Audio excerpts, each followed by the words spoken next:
जय महाराष्ट्र मंडळी. मागे मी एक व्हिडिओ बनवला होता ओलावरती, आठवत असेल तुम्हाला. तर ओला नागपूर या शहरामध्ये त्याचे अपडेट्स केले होते. जसं की रॅपिडो सारखे सिस्टीम आहेत, ओला सारखे सिस्टीम आहेत. जसं आपल्या इकडं ओलामध्ये जी पट्टी येते म्हणजे अशी हे होत असतं आपण क्लिक करताना, तसं नाही.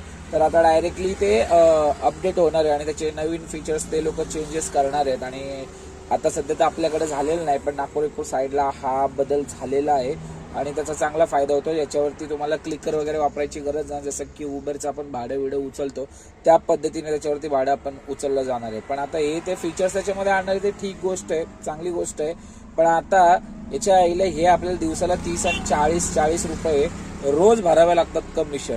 वरतून पास घ्यायचं आठवड्याचं बरोबर 125 रुपयाचं, आणि हे करायचं काय समजत नाही रावला का करायचं काय. आता डोक्याला ताप झालाय. पण ओलामध्ये फीचर्स चांगले बदल होणार आहे, सगळ्यांना व्यवस्थित त्याचे आणि ओलाचे भाडे मारायला मजा येणार आहे. मजा मस्त काय बाय. चलो, व्हिडिओ आवडल्यास लाईक करा, शेअर करा आणि सगळ्या आपल्या रिक्षावाल्यांपर्यंत पोहोचून टाका.